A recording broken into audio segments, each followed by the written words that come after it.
Hi there, it's Tim. I've seen lots of questions regarding Disneyland Paris's Premier Access. Now, to explain a little bit about Premier Access, this is a paid scheme where you can skip the lines or skip some of the lines at selected Disneyland Paris attractions. It did replace the old Fastpass. So Fastpass used to be a free service that allowed you to skip the lines. It is now payable, chargeable on top of your ticket price. There's 15 attractions in total. It's available on 9 of these are in Disneyland Park and 6 of them are in the Walt Disney Studios Park. So Premier Access is offered by Disneyland Paris in 2 separate ways. The first way is Premier Access 1.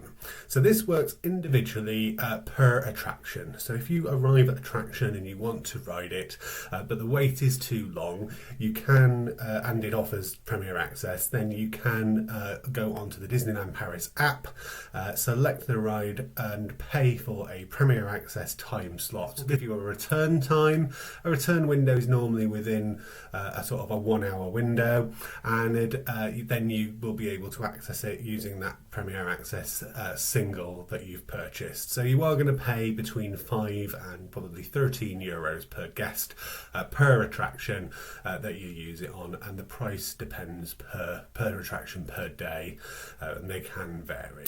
The second way that you can access Premier Access is the Disneyland Paris Premier Access Ultimate. So this is a daily charge, so again on top of your ticket price, priced between 120 euros and 190 euros by the prices on the app at the moment, and you get access to all the rides that offer Premier Access lines. You can use them at any time, so you don't have to return within a window, but you can only use the Premier Access line once for each attraction. So let's have a look at some of the attractions that are offered with Premier Access that you can skip the line for if you choose to pay the premium or the extra cost of the Premier Access, with either be the Premier Access 1 or the Premier Access Ultimate. So let's start off. Let's talk about those rides that you possibly want to consider it, because these are the rides that are going to have the highest wait times, and I would say are the most constantly high wait times. They don't tend to have any lulls or troughs where you might be able to grab a lower wait time. There's one in each park. Only 2 on this list, actually, so yeah, 1 in each park. First one, which is in Fantasyland in the Disneyland Park, is Peter Pan's Flight. It is quite a short ride. It's less than 2 minutes in total, probably about 90 seconds, but does get a constantly high wait time. If you're not there at the beginning of extra magic hours, you're probably going to be looking at a 45 to sort of 95 minute wait for Peter Pan's Flight. It's not because it's a particularly fantastic attraction. It's a nice original Disneyland style dark ride attraction. It's because it does have a very low capacity. It doesn't actually service that many riders per hour compared to some more of the modern rides that are in the park. The other ride is in Walt Disney Studios that tends to always get a constantly high wait and doesn't tend to have any sort of troughs or periods of the day where you can say you're going to get a lower, or the opportunity for a lower wait time, is Crusher's Coaster. And again, this has got the same issues that Peter Pan's Flight's got, although it's a lot more modern attraction.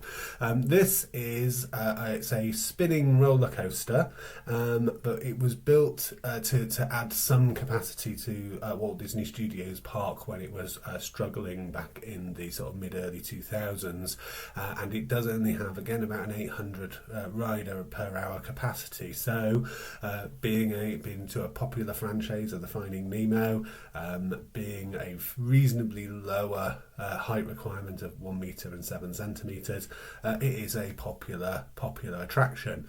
So therefore, again, gets a similar sort of longer wait. You're probably going to be looking between 45 and 95 minutes.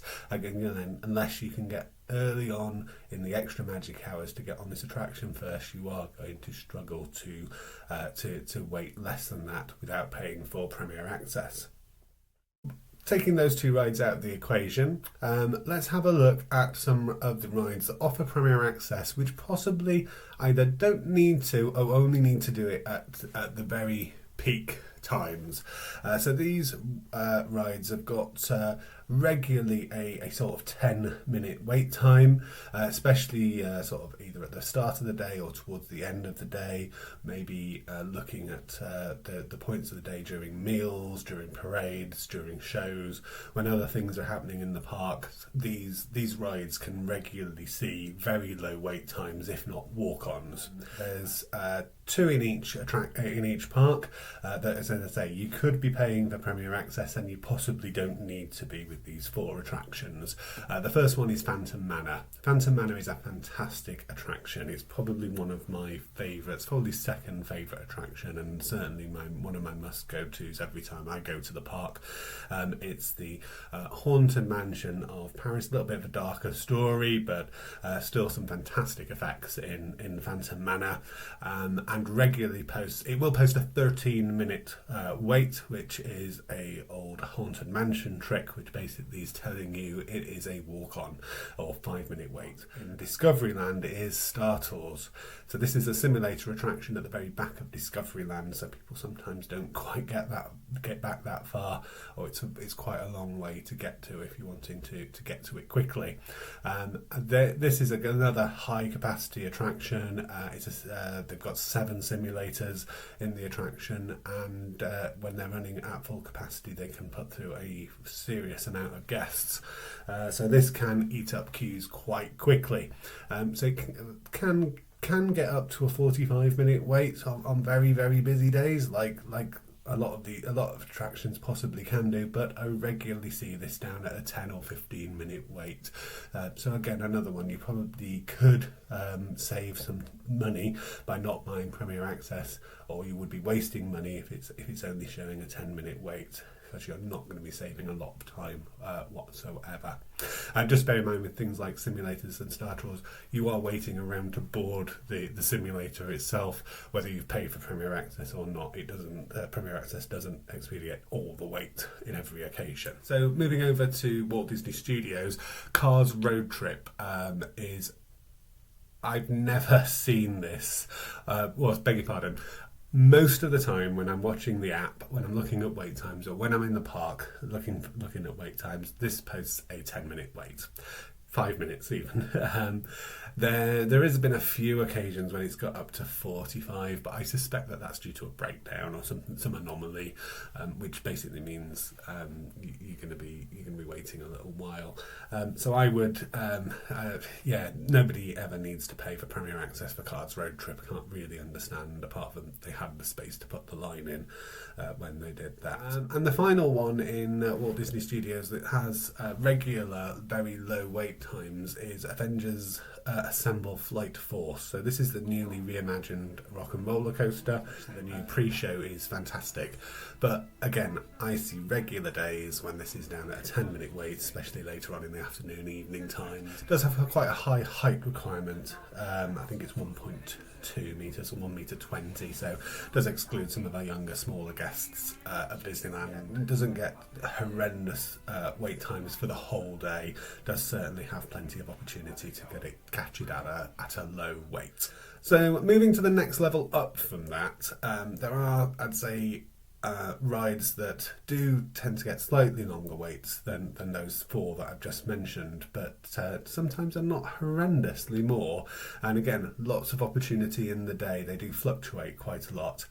So starting off in Disneyland Park, Space Mountain. I think you'd probably be surprised that this doesn't get horrendously long waits for all the time. I'd say these rides normally average between a 15 and 45-minute wait, so just a little bit higher than the previous 4. Another roller coaster in Disneyland Park that doesn't get awfully long wait times for the entire duration of the day. So I'm not saying they're not high at some points during the day, these wait times. They will be up at 45 minutes, possibly 50 minutes, even an hour at some points during the day, is Indiana Jones, Temple of Peril. So another roller coaster, but this one again, location doesn't help it. It's at the back end of Adventureland, so it's quite a long trek to get to it. The other thing is it's got quite a high height requirement. I think it's 1 metre and 40 centimetres for Indiana Jones.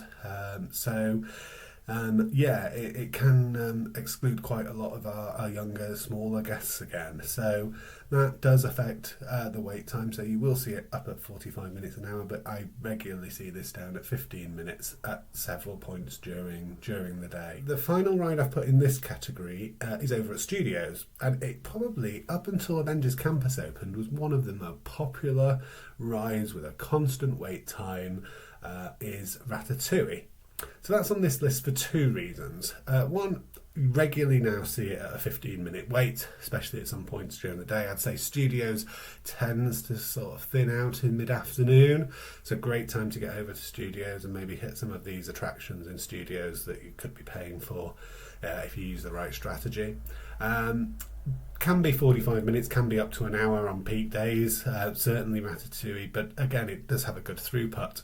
Another little trick, which is a bit more wide known now than it used to be, is the single rider line. So if you are an adult or an older child and you want to ride it and you don't mind being split up from the rest of your party, then the single rider line can save quite a lot of time. It's banks of three in the ride vehicle, so often does leave an odd number. So that leaves us with a whole heap of rides which I've called our medium section. There's 6 rides in this section that I'm saying going to have an average wait of between 25 and 60 minutes, probably going to be averaging around about the 40-minute marker. That is Big Thunder Mountain over in Frontierland, Buzz Lightyear Laser Blast in Discoveryland, you've got Autopia in Discoveryland and Orbitron in Discoveryland, and those both tend to have normally, I'd say, 25-35 minute waits for them. The Walt Disney Studios Park Spider-Man Adventure is or tends to be, say, 25 minutes to 60 minutes. So if you can catch it at 25 minutes, you're doing well. If it's up at 60 minutes, then that's when you're possibly wanting to consider your Premier Access, possibly if you're thinking about Premier Access tactics. And Tower of Terror, and again, this fluctuates quite a lot. So as I sort of alluded to, it's really about your ride strategy.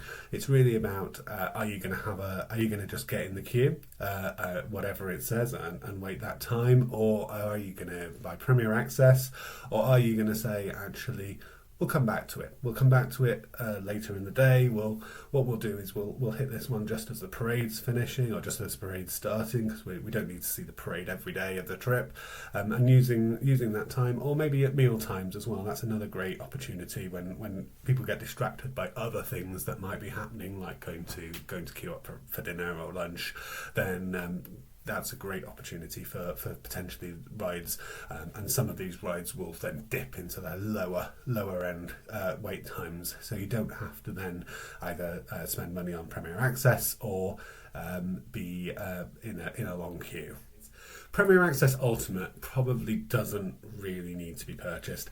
If you're on a very short trip, if you're doing a one-day trip and you want to make sure you get on a good chunk of these attractions and money's not really the issue, time is the issue, then Premier Access Ultimate may be of an assistance for you.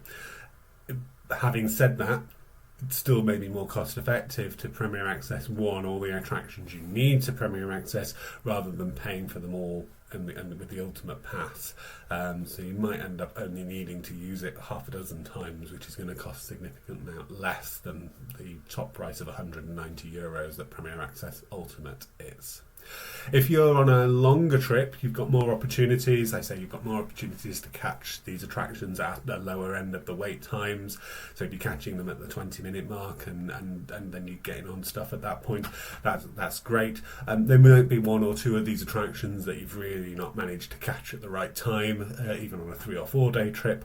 And on the sort of latter end of that trip, that's when you might want to think, oh, shall we Premier Access Big Thunder Mountain, or shall we Premier Access Buzz Lightyear, because we haven't had a chance to get on it. And that's the strategy I'd probably advise, rather than going all out and spending a whole heap of money on day one of your longer trip and trying to get on stuff when you might not necessarily have needed to do that, because it later in the day it's a 5 or 10 minute wait to get on the same attraction you've paid €13 to get on. So it's about thinking about what it is, and I hope I sort of put into context and put your expectations about what the ride queue time should be. Please leave your comments below. I'm sure everybody's had different experiences of using Premier Access. It'd be great to hear how you've used it and how well you've done with it.